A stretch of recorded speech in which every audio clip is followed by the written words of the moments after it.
Has modest fashion has become about money making, influencers, and just a business? Why this still has got some kind of meaning? Influencer with 1 million followers versus 100 Muslim women who genuinely love the brand. Yeah. Do you think that main representation should be only social media based? Me coming from, as a housewife, for example, or a mother, being able to execute something like this, I think people got a lot of aspiration from that. They could easily say no, but they have said, yes, we're going to come and we're going to work with you and we're going to support you. I think this is what we are building. We're building a legacy where we can continue thriving.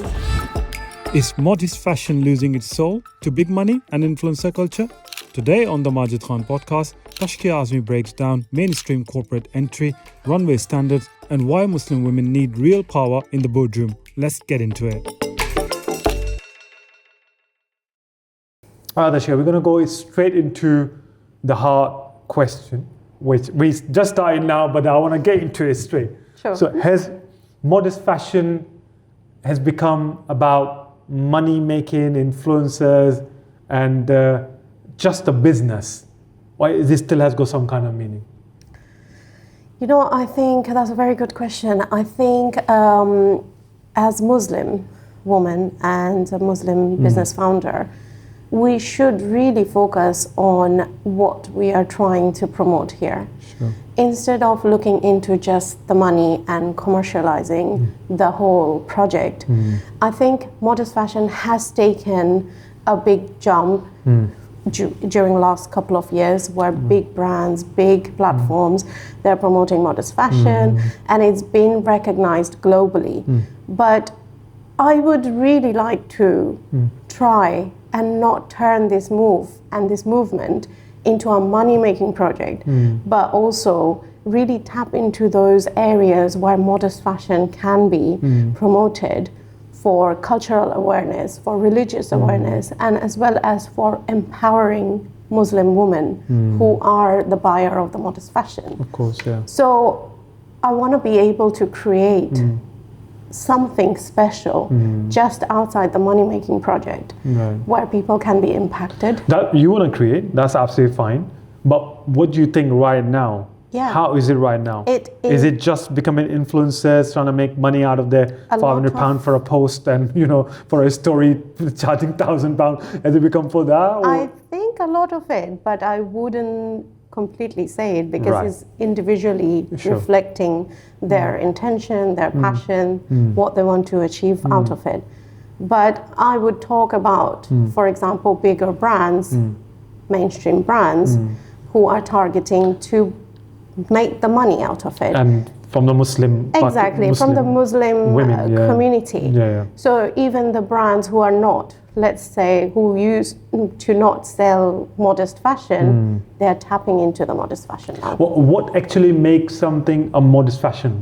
What is it? Just putting a hijab on, or I would say for me and the vision I have, I think I would say something still modern that fits into our modern lifestyle, but still covered and still stylish and represented well as a Muslim woman who can do anything and everything. And who decides where to draw a line?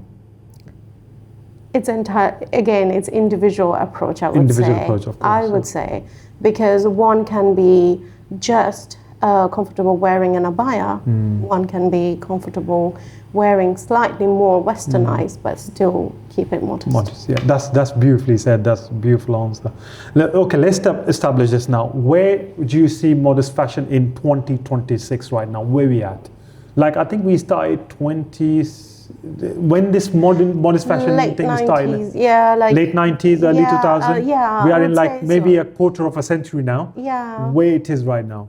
Well, how far has it come through? It has grown tremendously. I mean, the market itself is grown so widely and globally that we see all the mainstream brands, platforms, and Muslim women representing bigger challenges, bigger roles, and making impact. So when I say modest, it's not just fashion related, but it's also lifestyle. It's giving that opportunity to the women who are wearing hijab and not feel restricted and not be able to, question themselves that, am I good enough for this job role, or working in a bank, for example, or corporate world, for example. It's identifying that modest fashion is globally recognized and there should not be any limitation to the women who are wearing a hijab.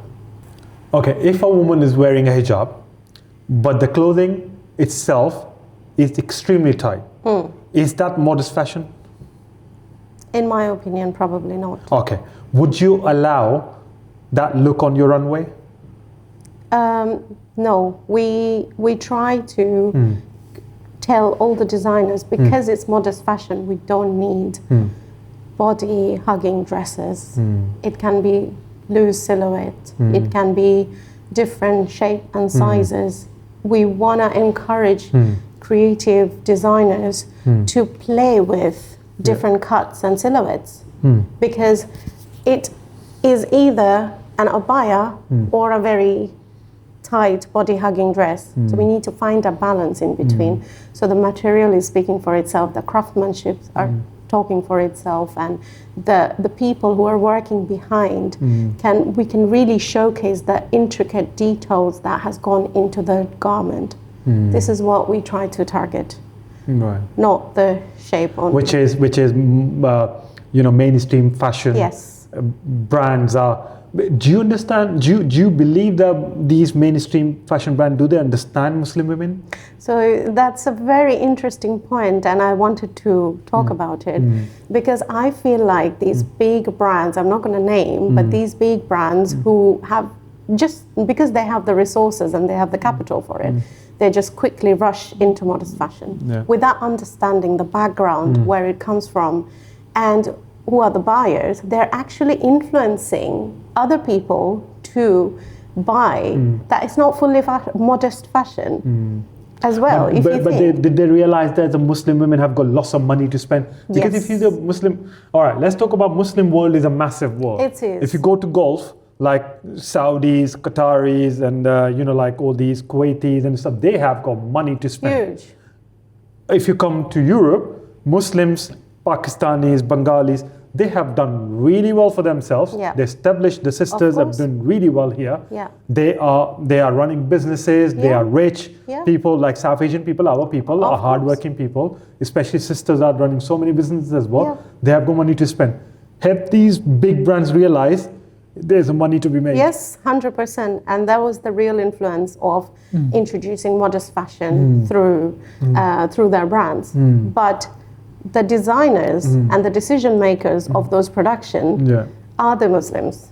This is what we are trying to establish through Modest Fashion Week, hopefully, that we want to bring in the people who are Muslim, female founders, creatives, artists, designers, making those decisions as well, not run by, nothing against it, but not run by, if you want to sell something, sell it authentically. This is what I believe. And I think it's so important to understand the whole process before just jumping into one beautiful collection of trendy modest fashion wear. Exactly, that's beautifully said. Okay, before we get, I know we're going to go into your Business Fashion Week and all the rest, and we'll talk about it. I just want to understand this influencer culture now. Yeah. Where we go in with this, like, does it, like, as we just talked about the main fashion brand, they know there's a money to be made. Yeah. But here we're talking about Muslim women themselves. Yeah. Muslim influencers themselves. Yeah. What they are promoting, I mean, I feel like I'm not qualified enough to talk about it, but I feel what I see is there was a sister back in like when content creating wasn't even a thing. Yes. And early days, she became famous because of her hijab styling. Yeah. She used to teach people how to wear hijab, different styles. And later on, she's a massive millions of followers and stuff, and she stopped wearing hijab. So that's where just want to understand what role these influencers are playing these days. Again, it plays a little bit of the personal decision as well, and we can. I know it's a personal decision. She took the hijab off. No one is questioning her personal decision. But yeah, I think influence is something. The influencers' journey I see is great. Those who have made their marks and they have built some credible work and recognition for brands, and they're genuinely supporting the brand's growth. But what is happening nowadays is like everyone started to think I can be an influencer as well. And I think that's where the generation is being affected, because instead of thinking what I can build, they're focusing too much on the influencer journey, where they just, go out, capture food, fashion, business, whatever it is. But they're forgetting their own talent, and they're not tapping into building a business out of it or career out of it. And I think everyone comes with their own potential, and I think we should not forget about that. So yes, influencers are great in terms of making the right awareness of whatever they're doing. If they can make a great amount of living out of it, wonderful, do it. But is that sustainable? This is what I question myself. So what's gonna... Because it's someone who has got 50,000 followers, for example, if dictating the terms, and you are the designer, this is your brainchild, your creation, it can be a bit frustrating, isn't it? Yeah, exactly.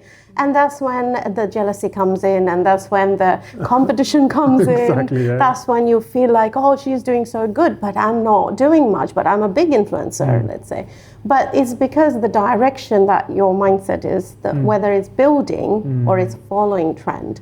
Following trend is one thing, but side hustle, building, developing yourself, organic, these kind of things are really long lasting. That's true. And as a female entrepreneur or Muslim business founder, I want to really tap into that, vision, and I support women to start their own journeys from scratch. Even if they don't know, sometimes they have that talent. I try to support them to do something different. And I just wanted to ask your personal experience, that have you ever worked with an influencer to promote your business and your We work with stuff? influencers all the time. You do? But have you ever experienced someone, if you like, I'm not gonna work with this person anymore? Yes, I mean, that comes...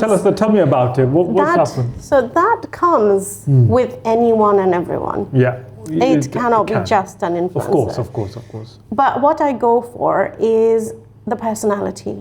So if the person is willing to support our vision, aligns with our vision, and just not... So there are some people who are only thinking of the money aspect of it, but then I think, is that person really going to speak for our platform properly? Because the intention is money. Exactly. Yeah.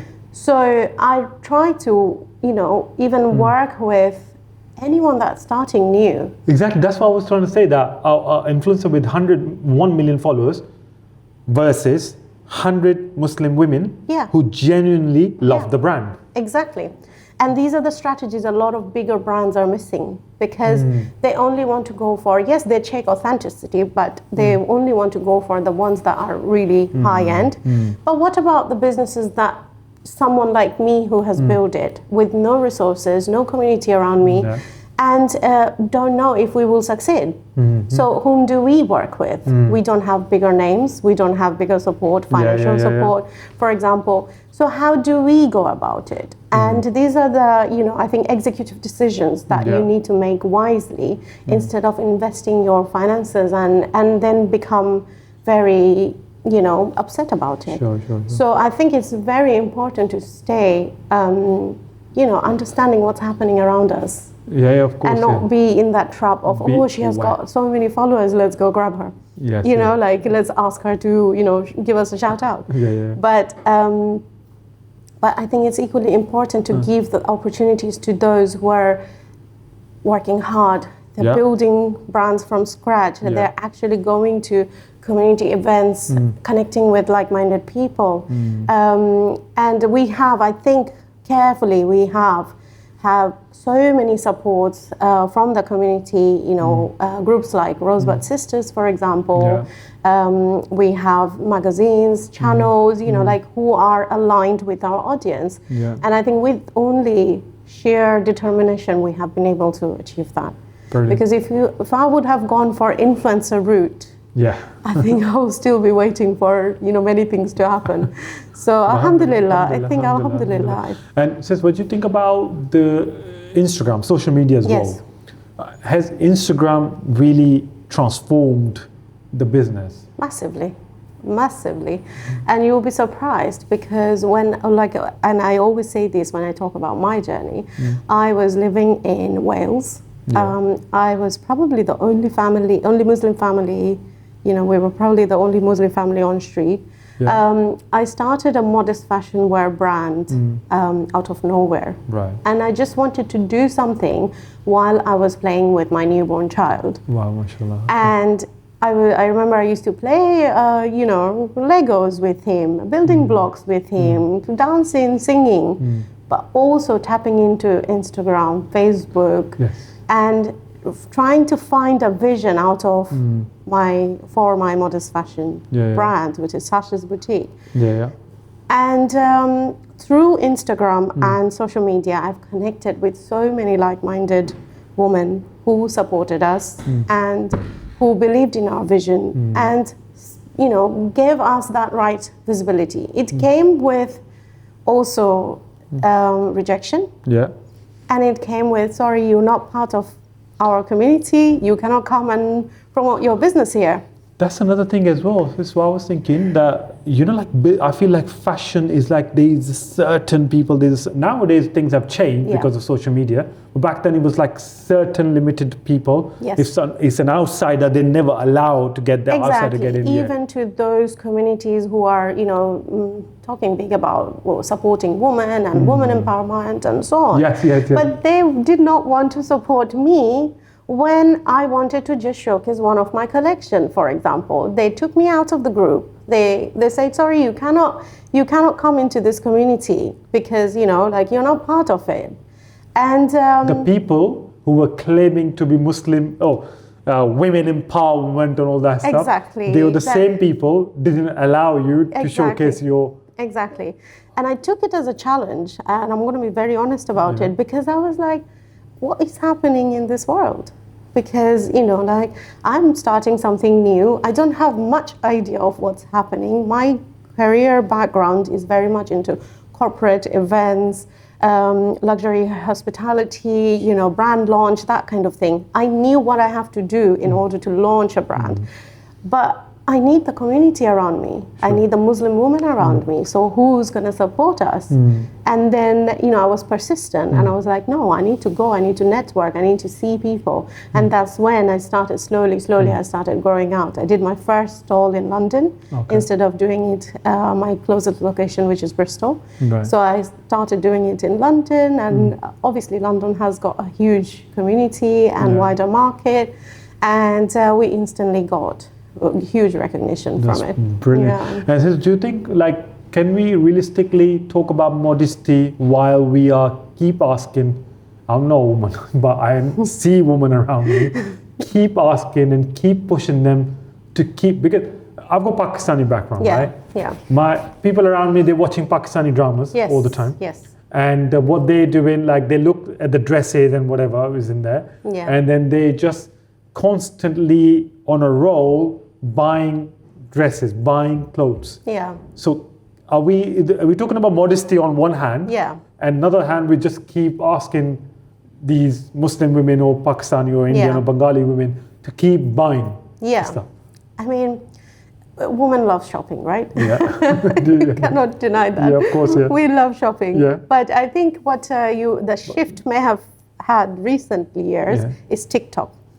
The amount of TikTok buying and selling happens even in one night is incredible. Same. And the amount of people are buying just as a hobby It's just like it's great for the people who are manufacturing those clothes. That's true. But it's affecting the banks as well. You know, they just sit and one after another, the algorithm just brings the clothes that they want. But to answer your question, I think it's very easy to be influenced by all the TV and the celebrities that we see.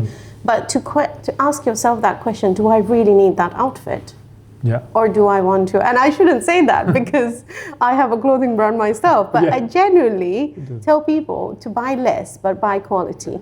That's a very good message, yeah. And you need to buy quality stuff rather than fast fashion. Yes, and exactly. Just keep it, And I think a lot of men might do that because they want to go for a better produce and clothes and brand, so they can wear it again. So think again, are we going to go for a fast fashion or are we going to go for a quality piece that I can wear it multiple times and repeat and say, stay true to my style. Sure. There is something you said yourself. Let's move on. We go into like women supporting women kind of thing.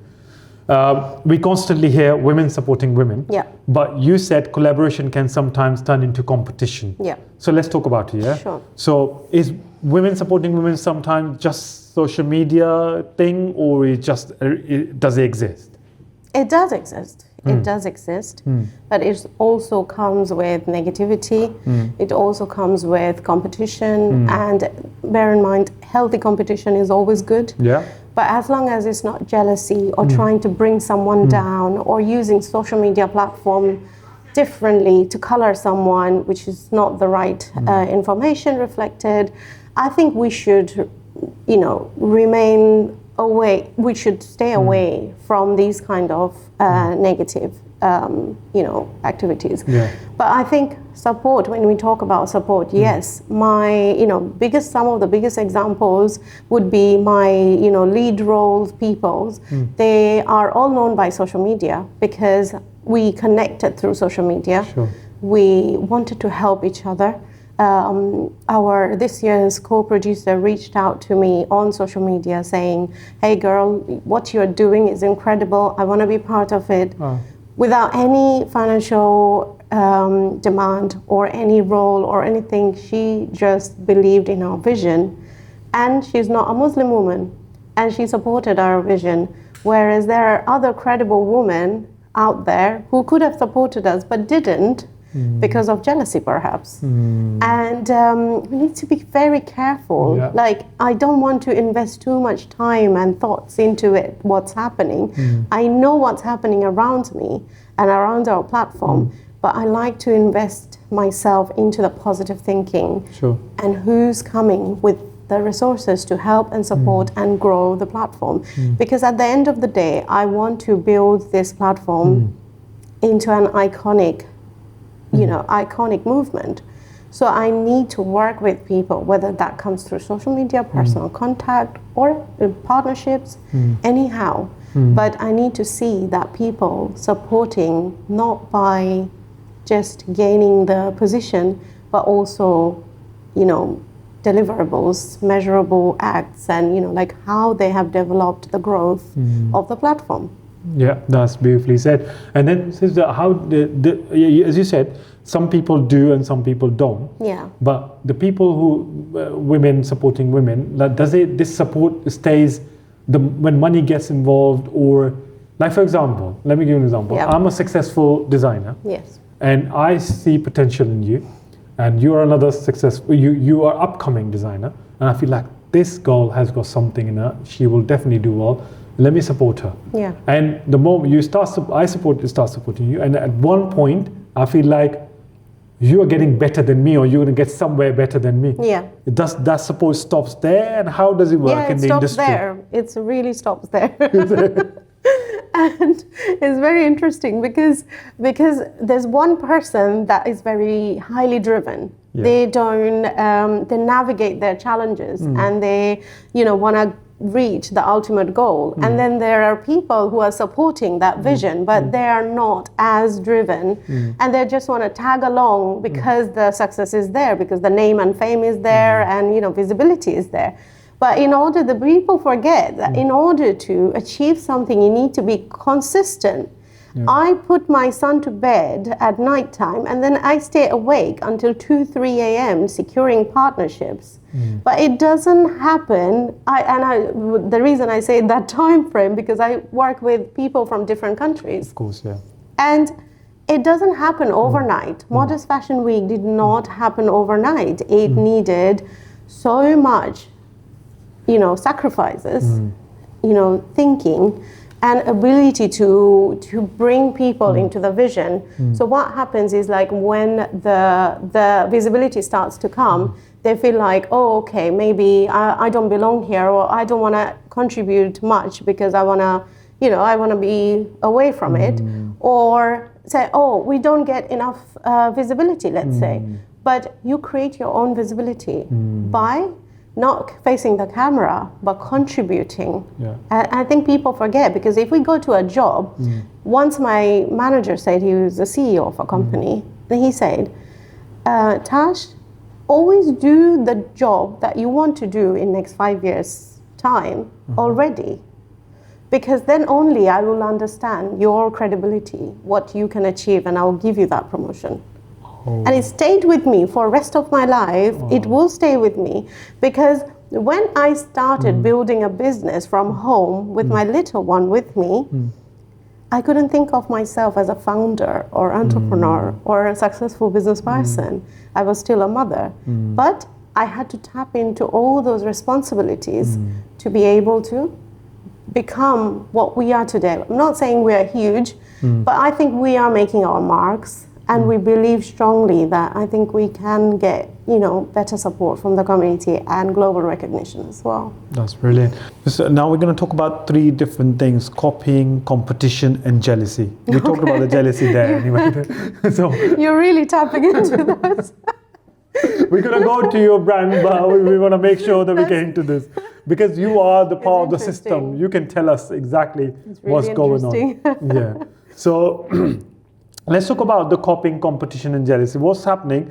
Have you ever had your ideas or concept being stolen, or someone just took it, or is it a normal thing in the industry? I think, when we envision we were Modest Fashion Wave last year, which has been now rebranded as Modest Fashion Week UK.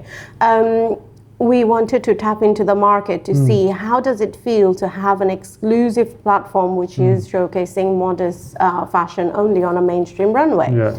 And no one else was doing it that time. So we couldn't follow much, ideas, or we didn't see a direct competition, let's put it that way.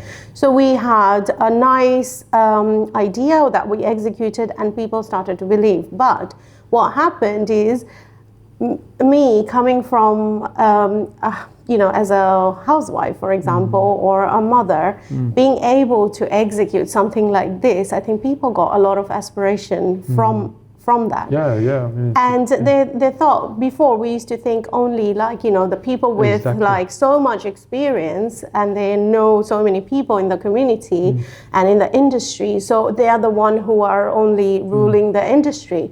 But it's all about collaboration and, finding the right people for the platform. I think that there has been a lot of shift after our event. And I don't like to say they copied us, but maybe they found aspiration that, okay, maybe we can do it as well. Even the brands who are not promoting modest fashion, they have added additional space for one line of modest fashion doing. So they are playing it safe, but but I would say, I think they are definitely inspired by our movement. And I think I take it in a positive note instead of thinking, oh, she copied or he copied our, idea. I think it makes me feel great that we have been able to, create something that has created so much awareness and the possibilities that people can think of lots more, fashion runways. So we just talked about Modest Fashion Week UK. Yes. Let's talk about this, and then before we get into this, I just want to understand, as you said, the people have got inspiration or they started their own thing, but isn't it a good thing for the community and for the modest fashion that you start something good, which is Modest Fashion Week UK, and then maybe 10 other people come forward and they start their own way, Is it a good thing or is it a bad thing? How do you look at it? See, we have a vision. We have a very strong vision and development plan in place. So what people can copy is the idea. Yeah. But they cannot copy our vision. Of course. That's beautifully said. Yeah. And they do not know what's coming up in the pipeline as well. That's true. So if we give aspiration to someone to start a new runway, that's fine. But I think individually as a founder, what I can bring to the department and to the platform and the people I like to work with, together, everyone creates a really incredible impact. And I think that impact cannot be followed. So yes, a healthy competition is good for everyone. It keeps us in check that, okay, fine, what's happening? But it also keeps us on our toes because we want to develop something really unique and we want to be able to introduce something special for the Muslim community. So authenticity we cannot forget. Of course. And we have to build and develop continuously. We cannot just say, oh, we have developed one runway show only. We cannot say, oh, we're the best. No, there is always challenge, there's always competition, there's always new people coming, celebrities coming, this, that.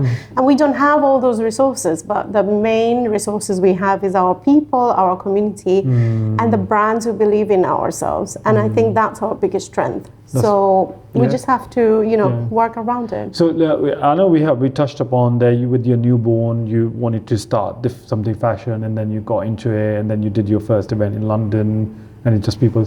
So how did you end up? When you look back yourself, like when it was just a concept in your head, like with your newborn, and now when you end up with Modest Fashion Week UK.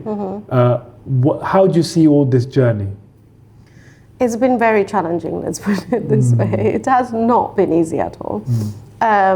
So I had a really great career before I got married, and then I lost it due to COVID-19 pandemic. And I lost my job. I did not have any backup, resources, business, side hustle, nothing. And then at that same time, I was faced with a facial paralysis as well, which took another 6 months to recover from it. So overall, it was a very traumatic period. And then, but I was always a successful person with my career. I was the only South Asian female leading a big sales job. And my name was always on the top. Somehow people connected with me, and I was securing millions for the company. So I thought, okay, why don't sales is my strength, and all these brand launches and opening projects that we have worked in, they made like multi-million projects. So how do I navigate all those experiences into something? So initially my husband supported me to get into the entrepreneurship journey. But then the problem arrived because then I have a little baby with me. I have investment in place. How do I navigate it, and how do I manage my family responsibilities? I used to build vision while I'm cooking or making breakfast or doing the house chores. So I used to brush the floor and then think, okay, fine, let me do this. Maybe that will make an impact. So slowly I started working on my vision and think okay, fine, let's navigate this through. But I think my career in the corporate world really helped me to establish who I am today. I've taken my time. I have given my enough focus on my child as well, and I still do. And you did very organically everything. Yes, and very organically. I used to, you play want with overnight him. thing. No, people think that's what the people want on Instagram these days. Exactly. People think oh, where is she coming from? Maybe she just did deliver one event and that's it. But no, I have worked in luxury events industry for 15 years, and the type of clientele I have worked were very high demand, high invested, highly investor. So what did I learn from all these years of serving to these companies, right? So I need to be able to navigate all those learnings into something that I I'm fully passionate about. So I started very small, very organically, but my journey has been nothing but fruitful. I think, alhamdulillah, is because of the resilience that I have had and the challenges and navigating those challenges. There have been betrayal, there have been, like people talking behind my back, people not being happy, but you cannot make everyone happy. Of course. You just have to stay consistent with what you really want to believe. And the community support I had with incredible women, founders, business entrepreneurs, they're supporting us, channels and, brothers like you, Talking about support, and you mentioned your husband briefly there as well. I want to understand, you said that he supported me. What does he think? Like when you were starting and now, as a husband, as a partner, as a spouse, what does he think? I think, he never thought I would do MFWL UK. I think he never ever thought, he always thought I will have probably a clothing brand and, I will succeed with that. I was thinking like, okay, let her do her thing. Something iconic like this would come in of course, He just did not understand. And I think a lot of people around me did not understand. But you give him credit for his support. Of course. Because that's what I feel like husband and wife is a very, very important to support each other. Yeah, if one of the person want to achieve something, other one's support is very important. It is very important to understand where it all started from. So it started from the days when he said, I think you should do something on your own. Is that what he is the one who he said it? Yeah, that's good. He invested. That's very good. But then he did not believe in the process. It takes so long to pick up the thing that you really want to achieve. So he was getting frustrated at times, like, I don't know what you're doing. And I think now we can laugh about it because we have built something out of it, mashallah. But I think even before, when I was thinking of MWL UK, he just did not understand, or I don't blame him for that, because maybe he does not have that kind of fashion exposure around him. He just didn't understand the concept. Don't blame so so I think that was the challenge. But then second challenge was having no family around me personally. My family is in US, and having no family around me. That's more difficult. Having like baby, your parents around, your sisters, your siblings. It helps. And also I think in South Asian family issues that arise with entrepreneurship and women doing business and things like that is a lot of expectation out of them. Once you're married, once you have a child, you are expected to give everything to the child as a mother. But they don't understand that we came to this country to get our education, to become somebody, and we have aspirations and goals in life. We were brought up like that. Then all of a sudden, their expectation changes and expected us to navigate around their expectations. So which I really found difficult to navigate, because I was expected to become all of a sudden a stay-at-home mom, which I was, which I loved, by the way. I loved the break that time. I had no financial responsibilities around me. Everything was looked after. But then what about, alhamdulillah, but then what about my ambitions that I have worked so hard for? What about those challenges when I didn't score the high marks in school? I was told you're worth of nothing, look at your cousins, like they're doing so good. So what about all these things have been happening over the years, and all of a sudden I'm expected to just stay at home, and there's nothing wrong with it. But I just think that parents and families should be more aware of how they are building their children, their daughters, their son, and then all of a sudden not to limit themselves into responsibilities, instead offering that support. I think we really lack in our South Asian community that kind of thing. Like once you have a vision, they just don't understand the vision until you start making the money. Exactly. Exactly. So If you're making money, they will be. they will be like, wow, you have become someone so big, But they and don't wanna- they will talk about your brands, your, everything. But until you start making money, they're not going to even look at you. And I've recently heard, listened to a podcast, and that person said, like, I did not tell my parents about my business for like 1 year, 2 years time, because They're going to say you're wasting your time. Exactly. And I think we really need to shift. Hopefully, with our generation, we're going to be able to make that shift. And this is, you mentioned just this, maybe our parents' generation, but how have you changed this with your children? What changes are you making? So he's only little, he's 4 years old. Oh, 4 years. But what are you thinking then? But I'm keeping it so open for him, because I don't want, like somebody said to me, like, kids of his age can say so many things, but he's still, learning things.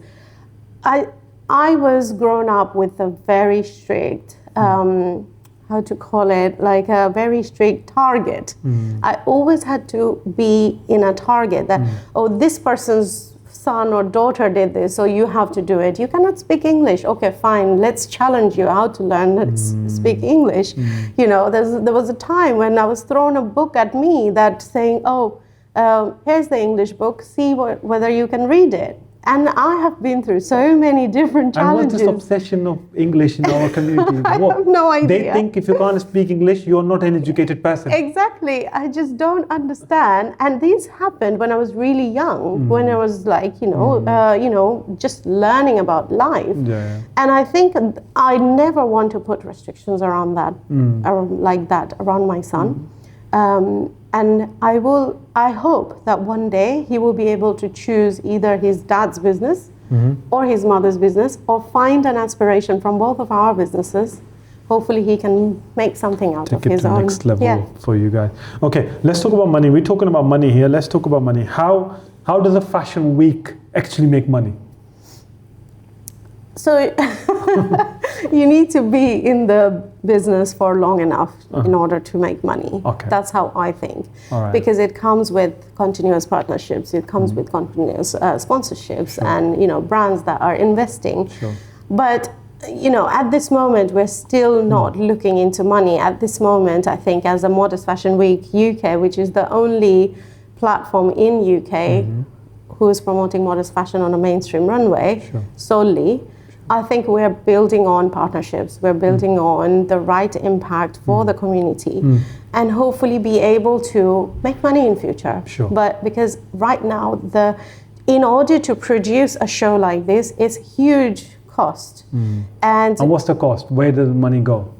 The money goes into the people's skills. The money goes into stall, venue, supporting media, like all of these avenues, the money goes. Money will not stay with you until you are big enough and you have the right amount of support. But hopefully we're gonna bring new avenues, and hopefully it is gonna be successful money-wise. But I think right now my focus is very much within the community and the type of platform we want to create. Right. So just tell me what's going to be happening in Modest Fashion Week UK this year in September the 12th. Yes. It's happening. What's the plan? So plan is very exciting plans. We have some really amazing brands on board. Sure. We have international brands who are coming, and this is a huge milestone for us, because as a newly launched brand, to secure international brands to come and showcase, and I think our audience are going to see an elevated platform, refined showcase with the new partnerships that we have on board. We have a brilliant co-producer of the show, a lady the one you talked about earlier. Yes, exactly. And she is so on point, and I think I can tell that it's not a one-woman show, obviously, as you know. It requires a lot of heads of departments, subheads, backstage, models. But I think, alhamdulillah, we're so grateful to have such beautiful people coming and getting attracted to our to our platform. There's very credible people, and they could easily say no, but they have said, yes, we're going to come and we're going to work with you and we're going to support you. I think this is what we are building. We're building a legacy where we can continue thriving the modest fashion scene. And hopefully we continue working with the right people, right platforms. Sure. All right. So let's talk about, before we end, let's talk about the Muslim women and representation. Yes. Like representation-wise, if you see Instagram is full of influencers and Muslim women and hijab and all the rest of it. What I can see, only Allah knows what's going on in there. But that's what it looks like from outside. Yeah. Where is this representation missing? Is it in the boardrooms, or is it fashion houses, or media ownership, or the decision making? Is that the real representation is there? Yeah, so my question to you would be, do you think that main representation should be only social media based? No. I don't think so. No. So that just feel like from the top. Just from the top, surface, right? Very light surface. So my understanding of representation would be founders, would be people making impact in the community, would be leading people, would be in the boardroom, like you say, decision maker, and would be they would be able to understand what to do next instead of looking at somebody else and following their guidance, let's say. So I think it's very important, and this is why I support, through this journey, Modest Fashion Week journey, I support women entrepreneurs and normal people to start to turning their passion into a thriving business. So I coach them, I try to navigate and guideline, brand launch, and these are without any investment. So I just genuinely want to support at least 3 to 4 women every year through our fashion show, launch their businesses and be able to guide them to start their passion project into money-making project. Right. So I think these are the changes that we need to make as a Muslim woman, not think about just our work and our money and our bank. Because we see And Muslim women everywhere on Instagram, as we said, on Instagram, but who actually owns? Exactly, and actually in this era, And I think the Muslim money? women are in a lot more better position. There are some incredible, women out there who are making marks and who are working for the community. Doctors, engineers, you name it. There's one Muslim woman out there who are making amazing contribution, but is that enough? So, and why Muslim women are not taking more charges, more responsibilities on them to showcase what they're truly about. But rather, you think the Muslim women should build their own industry? Yes, exactly. Don't trust anyone, or don't build, don't rely on anyone else. Yes, don't anything is achievable. And I think businesses and platforms should also believe these Muslim women when it comes to investments and what they're truly capable of achieving, because a lot of the time the problem is they don't feel it's aligned and they don't feel like they can trust. So it's really important to stay focused and showcase what we are truly about, so people feel okay to invest and they feel like, yes, they're working with a credible platform, credible woman who can really give them something back. So I think that's really important. All right, let's bring men into this conversation. We've been talking about women, a lot of conversation about women. We generally see about when it comes to modest fashion. What about men? Are we talking about modest? Is there anything exists like this modest fashion industry for men? Yeah, I mean, there are brands who are targeting Muslim men. So there is an opportunity for brands who are targeting Muslim men to come on board with our platform to showcase, make the right awareness, because it is, at the end of the day, Modest Fashion Week UK. So any business that is within the UK or international wants to take part, that's absolutely fine. But I think, again, men are being restrictive and they are not sure of, how to align their brands with Modest Fashion Week. They're playing it safe and people are not willing to take risk And I think that's the biggest challenge we get. If you don't take risk, you don't know what you're going to achieve. Exactly, yeah. And I think this is where we can change a little bit of the mindset, how we can work around different platforms, different businesses, and male founders and female founders. So, you know, understanding the vision and work around it. So I think modest fashion, we have great male brand ambassadors, for example. Right. They promote our platform, they work with our platform. We have, you know, male creative artists, they are working with us. So there is always a scope for whether you're a creative person or you have a business, for example. But it's understanding how we can create that opportunity for their brands with Modest Fashion Week.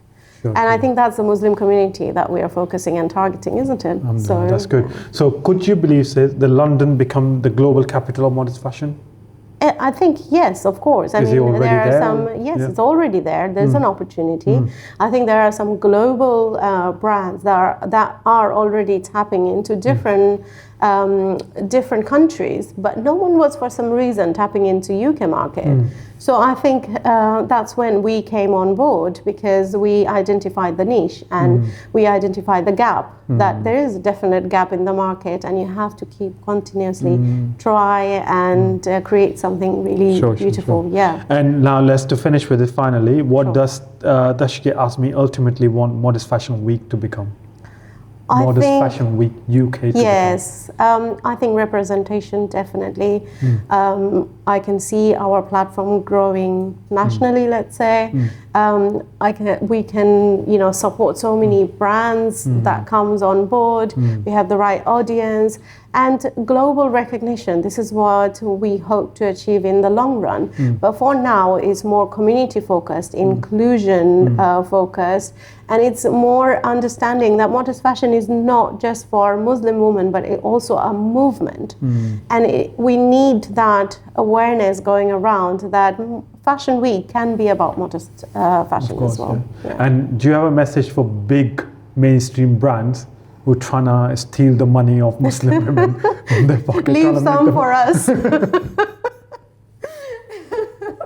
I think it's great to see the movement, you know, growing into them, and you know, they're capturing the market. It's brilliant.